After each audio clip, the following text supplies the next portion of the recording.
నమస్తే, welcome to Avani news network. ఈ మధ్య ఇరాన్ ఇస్లామిక్ సైన్యాధికారి ఒక ప్రకటన చేశాడు. ఒక 2-3 రోజుల క్రితం అనుకుంటా ప్రకటన చేశాడు. ప్రపంచంలోని ఇప్పుడు ప్రపంచవ్యాప్తంగా పనిచేస్తున్న టెక్ సంస్థలు ఉన్నాయి. అనేక రకాల వస్తువులు కావచ్చు, కొన్ని యుద్ధ విమానాలు తయారు చేసే సంస్థలు కావచ్చు, సాఫ్ట్వేర్ సంస్థలు కావచ్చు, రకరకాల సేవలు అందించే టెక్ సంస్థల మీద దాడులు చేస్తామనేది ఆ ప్రకటన ఉద్దేశం. టెక్ సంస్థల మీద ప్రధానంగా వాళ్ళు ఎక్కడ దాడులు చేయగలుగుతారు? అరబ్ కంట్రీస్లో దాడులు చేయగలుగుతారు.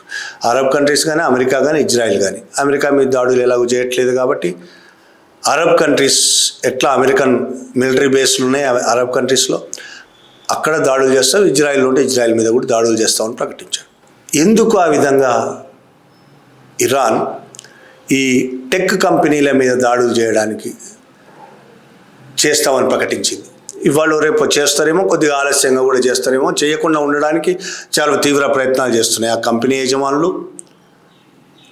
యజమానులు ప్లస్ ఆ అరబ్ కంట్రీస్ వాళ్ళు కూడా చైనా సహాయం తీసుకొని ఇరాన్ ఆపడానికి ప్రయత్నం చేస్తున్నాయి. అందుకని ఒక 2 రోజులు ఆగినట్టున్నది. చేస్తామని ప్రకటించిన తర్వాత కూడా ఇప్పటికీ చేయలేదు. అసలు ఎందుకు వాటి మీద దాడి చేస్తారు? అవి అమెరికన్ కంపెనీలు కాబట్టి వాటి మీద దాడి చేస్తారంటున్నాడా? అమెరికన్ కంపెనీలు అన్నిటి మీద దాడి చేశారా? ఇప్పటివరకు చేస్తారా అంటే కాదు. అవి అమెరికన్ కంపెనీలు కాబట్టి చేయట్లేదు. ఆ కంపెనీలు తమ సేవలని యుద్ధంలో ఇజ్రాయెల్కు, అమెరికాకు తమ సేవలను ఇస్తూ ఇరాన్ మీద దాడి చేయడానికి అన్ని రకాల సహాయ సహకారాలు అందిస్తున్న సంస్థల మీద దాడి చేయదలుచుకుంది. ఏంటి ఆ సంస్థలు? Apple, Google, Microsoft, Facebook, Instagram మాతృ సంస్థ అయిన meta, Elon Musk company Tesla, Boeing, ఇలాంటి టెక్ కంపెనీల మీద. అదే కాకుండా సిస్కా టెక్నాలజీ కంపెనీలో చాలా పేరున్న కంపెనీ సిస్కా. ఈ కంపెనీలే కాకుండా మొత్తం 18 అమెరికన్ కంపెనీల మీద, ఇలాంటి కంపెనీల మీద 18 పేర్లు ప్రకటించారు వాళ్ళు. 18 కంపెనీల మీద దాడులు చేస్తామని చెప్పారు. ఈ 18 కంపెనీలు యుద్ధంలో అమెరికాకు, ఇజ్రాయెల్కి ఏ విధంగా సహకరిస్తున్నాయి? ఇప్పుడు వచ్చిన ఆరోపణే కాదు, ఇప్పుడు ఇరాన్ చెప్తున్నదే కాదు, గాజా మీద ఇజ్రాయెల్ చేసిన దాడులు, నరసంహారం, కొన్ని వేల మందిని ఏ విధంగా అయితే చంపేశారో దాంట్లో కూడా ఈ సంస్థల పాత్ర ఉన్నది అనేది ఆరోపణలు వచ్చాయి. అందులో చాలా నిజం ఉన్నదనేది కూడా నిపుణులు తేల్చి చెప్పారు. ఇవన్నీ ఈ చాలా కంపెనీలు ఇందులో అమెరికా, ఇజ్రాయెల్ దళాలకు గూఢాచార్యం చేస్తున్నాయి. ఈ సంస్థలకు యుద్ధానికి చాలా ఉపయోగపడుతున్నాయి, సహాయం చేస్తున్నాయి. ఆ విధమైన ఆధారాలన్నీ తమ దగ్గర ఉన్నాయని ఇస్లామిక్ సైన్య అధికారి ప్రకటించాడు. ఈ కంపెనీలు ప్రధానంగా వీళ్ళు దాడి చేస్తామన్న కంపెనీలన్నీ యునైటెడ్ ఎమిరేట్స్లోని దుబాయ్ నగరంలో ఉన్నాయి ప్రధానంగా, లేదా దోహాలో ఉన్నాయి, ఖతర్లో, సౌదీ అరేబియా నగరాలైన రియాద్, జడ్డాల్లో కూడా ఉన్నాయి. ఇవన్నీ ఇంకా కొన్ని చోట్ల కూడా ఉండొచ్చు, బహ్రెయిన్లో కూడా ఉన్నట్టున్నాయి. ఈ అన్ని కంపెనీల మీద దాడులు చేస్తామని చెప్పింది. ఈ దాడులను ఆపడానికి సౌదీ అరేబియా యువరాజు మహమ్మద్ బిన్ సల్మాన్, అబుదాబి పాలకుడు మహమ్మద్ బిన్ జాయెద్, ఖతర్లోని అల్థానీ కుటుంబం ప్లస్ ఈ కంపెనీల యజమానులు తీవ్ర ప్రయత్నం చేస్తున్నారు. ట్రంప్ మీద ఒత్తిడి తీసుకొస్తున్నారు. అది దాడి జరగకుండా ఈ విధంగా చూడాలని చైనాతో కూడా సంభాషణలు నడుపుతున్నారు వీళ్ళందరూ. ఎందుకంటే ఒక్క టెక్ కంపెనీల మీద దాడి అనేది అరబ్ దేశాలను అస్థిరతపరచడమే కాదు, ప్రపంచవ్యాప్తంగా అన్ని దేశాలను అస్థిరతకు గురి చేస్తాయి అనేది ఒక అంచనా. ఎందుకంటే చాలా దేశాలు, మ్యాక్సిమం దేశాల్లో ఈ కంపెనీలన్నీ ఉన్నాయి. భారతదేశంతో సహా అన్ని దేశాల్లో ఈ కంపెనీలు ఉన్నాయి. కానీ నిజంగానే ఈ కంపెనీలు తమ వ్యాపారం మాత్రమే చేసుకుంటున్నాయా? వ్యాపారానికి మాత్రమే పరిమితం అయ్యాయా? లేదు అనేది అక్కడ జవాబు వస్తున్నది మనకి. ఎలన్ మస్క్ మీద చాలా కాలంగా ఆరోపణలు వస్తున్నాయి. ఎలన్ మస్క్ రష్యా ఉక్రెయిన్ యుద్ధంలో ఉక్రెయిన్కి అన్ని రకాల సహాయం చేస్తున్నాడు. చాలా కాలంగా రష్యా ఆరోపణలు చేస్తున్నది. తన స్టార్లింక్స్ ద్వారా ఉక్రెయిన్కి అన్ని రకాల సహాయం చేస్తున్నాడు యుద్ధంలో. ఇరాన్లో గతంలో తీవ్రమైన నిరసన ప్రదర్శనలు జరిగినాయి. ఆ ప్రదర్శనల సందర్భంగా అంతకు ముందు జరిగినాయి, మొన్న కూడా ఈ మధ్య కూడా జరిగినాయి. అది యూజ్ చేసుకొని దాడి చేసి పరిపాలనను మార్చాలని ట్రంప్ అనుకున్నాడు. ఆ నిరసన ప్రదర్శనల సందర్భంగా తిరుగుబాటుకు అక్కడ మొసాయిద్ ఏజెంట్లు కూడా ఉన్నారు ఇరాక్లో. ఆ మొసాయిద్ ఏజెంట్లు ఆ నిరసన ప్రదర్శనలకు నాయకత్వం వహించారు, నిరసన ప్రదర్శనలు రెచ్చగొట్టారనే ఆరోపణలు ఉన్నాయి. ఆ సందర్భంగా ఎలన్ మస్క్కు చెందిన స్టార్లింక్స్ చాలా తీవ్రమైన పనులు చేసింది. ఇరాన్ పాలకులకు వ్యతిరేకంగా ప్రజలందరినీ రెచ్చగొట్టడంలో ఎలన్ మస్క్ సంస్థ స్టార్లింక్స్ కూడా పనిచేసింది అనేది ఇరాన్ చెప్తున్న పని. మొసాద్ స్టార్లింక్స్ కలిసికట్టుగా పనిచేసాయి అనేది. ఇంకొక వైపు మైక్రోసాఫ్ట్, గూగుల్, ఐబిఎం, సిస్కో వంటి టెక్ కంపెనీల మీద కూడా ఇటువంటి ఆరోపణలు ఉన్నాయి. ఏ సామర్థ్యాలు, ఏ కంపెనీలకైతే ఏ సామర్థ్యాలు ఉన్నాయో, ముఖ్యంగా ఏ పరిశోధన కేంద్రాలు ఇజ్రాయిల్కు పూర్తిగా అనేక రకాల సహాయం అందిస్తున్నాయి. లక్ష్యాలను గుర్తించడంలో ఏ కంపెనీలు చాలా పర్ఫెక్ట్గా ఉన్నాయి.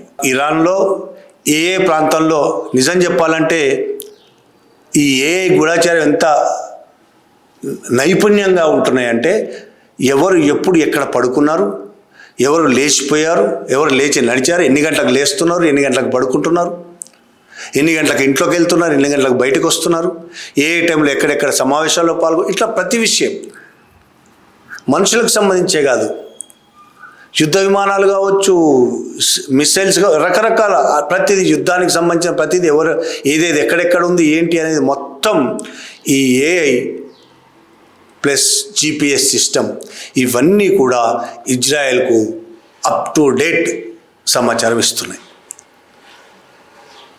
ప్రతి సమాచారాన్ని ఇజ్రాయెల్కి ఇస్తున్నాయి అన్ని కంపెనీలు. ఏ కంపెనీలు ఇటువంటి సమాచారాన్ని ఇస్తున్నాయి. కొన్ని టెక్ కంపెనీలు రకరకాల ఆయుధాలు తయారు చేయడానికి కావలసిన సాఫ్ట్వేర్ ఇటువంటివి అందజేస్తున్నాయి. బోయింగ్ కంపెనీ కూడా తన లిస్టులో ఉంది, ఇరాన్ లిస్టులో. బోయింగ్ కంపెనీ అయితే విమానాలు తయారు చేసే యుద్ధ విమానాలు తయారు చేస్తుంది. ఇరాన్లో కోమ్ నగరంలో ఉన్న ఒక జమీర్ అబ్బాస్, ఇతను కోమ్ నగరంలో ఉంటాడు. ఇప్పుడున్న ఖమేనీ ప్రభుత్వంతో చాలా దగ్గర సంబంధాల్లో ఉన్నవాడు. ఇరాన్కి సంబంధించిన అనేక విషయాల్లో చాలా నిపుణుడు. ఆయన ప్రొఫెసర్ ఇరాన్కి సంబంధించిన విషయాల్లో, ఇరాన్ ఒకటే కాదు మధ్యప్రాచ్య భౌగోళిక రాజకీయాల మీద ఆయనకు చాలా పట్టుంది. అలాగే ఇరాన్ ఇస్లామిక్ సైన్యానికి సంబంధించిన వ్యూహాత్మక ఆలోచన విధానం గురించి కూడా ఆయనకు స్పష్టంగా తెలుసు. అలాంటి జమీర్ అబ్బాస్ ఈ మధ్య ఇండియాలోని ఒక ఛానల్కి, దీపక్ శర్మ అనే ఒక యూట్యూబ్ ఛానల్ ఉంది, చాలా ఫేమస్. ఆయనకు ఒక ఇంటర్వ్యూ ఇచ్చాడు యూట్యూబ్ ఛానల్ కోసం. ఆ ఇంటర్వ్యూలో ఆయన చెప్పే విషయాలు మనం ఒకసారి అర్థం చేసుకోవాల్సిన అవసరం ఉంది. చాలా స్పష్టంగా ఆయన చెప్తున్నాడంటే, గూగుల్, ఫేస్బుక్, దాని మాతృ సంస్థ మెటా, ఇవన్నీ కూడా ఏ విధంగా అంతేకాకుండా మిగతా సంస్థలన్నీ కూడా ఏ విధంగా యుద్ధంలో అమెరికా ఇజ్రాయెల్కి ఉపయోగపడుతున్నాయని మాట్లాడాడు. గూగుల్ అయితే ఇజ్రాయెల్తో ప్రభుత్వంతో కాంట్రాక్ట్ ఉంది. ఇజ్రాయెల్ ప్రభుత్వంతో గూగుల్కి అనేక $1 బిలియన్ కాంట్రాక్ట్ అది. కాబట్టి ఆ కాంట్రాక్ట్లో భాగంగా అది ఇజ్రాయెల్ ప్రభుత్వానికి ప్రచార ప్రయత్నాలు చేస్తుంది. ఇజ్రాయెల్ ప్రభుత్వానికి అనుకూలంగా ప్రచారం మొదలు పెడుతుంది. దాని శత్రువులు ఎవరున్నా వాళ్ళకు వ్యతిరేకంగా ప్రచారం కూడా చేస్తుంది. అలాగే ఫేస్బుక్, మెటా ఇవి తాము బహిరంగంగా జియోనిస్ట్ కంపెనీలు అని చెప్పుకుంటాయి. ఆయన చెప్తున్న అంశాలు ఇవి. ఏఐ ఇప్పుడు యుద్ధానికి అవసరమైన పూర్తి మౌలిక సదుపాయాలను అందిస్తుంది. ఆర్టిఫిషియల్ ఇంటెలిజెన్స్ ఏఐ మనం ఫోటోలు తయారు చేసుకోవడానికో, ఇమేజ్లు తయారు చేసుకోవడానికో, ఇన్ఫర్మేషన్ తీసుకోవడానికో మాత్రమే ఉపయోగిస్తాం. కొన్ని వీడియోలు తయారు చేయడానికో ఏదో కొద్దిగా అటు ఇటుగా ఉపయోగిస్తాం. కానీ ఆ ఏఐ ఇప్పుడు యుద్ధానికి అవసరమైన పూర్తి మౌలిక సదుపాయాలను అందిస్తుంది. జమీర్ అబ్బాస్ చెప్తున్న మాటలు. ఇది వివిధ అంశాల్లో ముఖ్యంగా సమాచార భాగస్వామ్యంలో కీలక పాత్ర పోషిస్తుంది. ఈ కంపెనీల వద్ద ప్రపంచవ్యాప్తంగా సమాచార నిధి ఉన్నది. డేటా మొత్తం ఉన్నది. ప్రపంచానికి సంబంధించిన మొత్తం డేటా ఈ కంపెనీల దగ్గర ఉన్నది.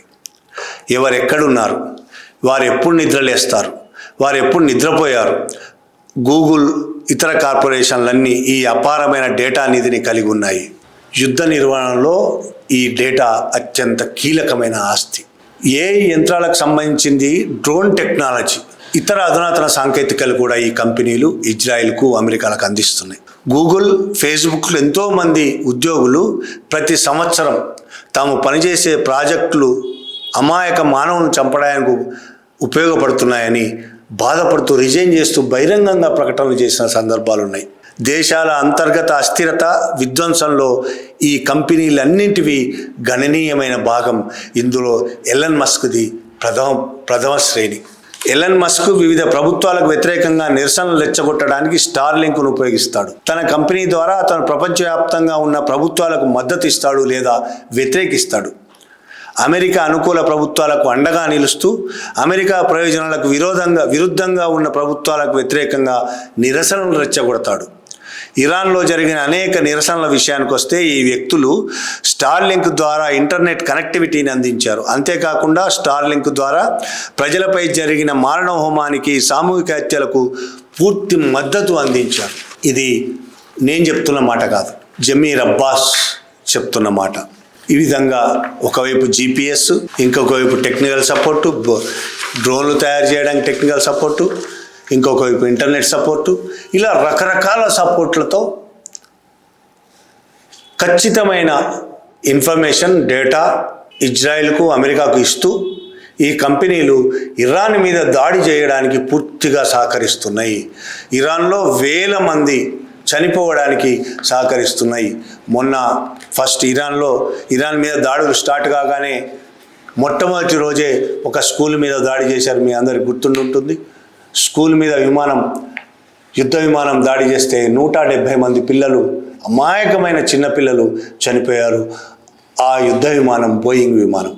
ఆ బోయింగ్ విమానం నుంచి అది స్కూలా, పిల్లలు కూర్చున్నారా, పిల్లలు నిలబడ్డారా, పిల్లలు ఉన్నారా లేరా, ప్రతి విషయం చాలా స్పష్టంగా కనబడుతుంది.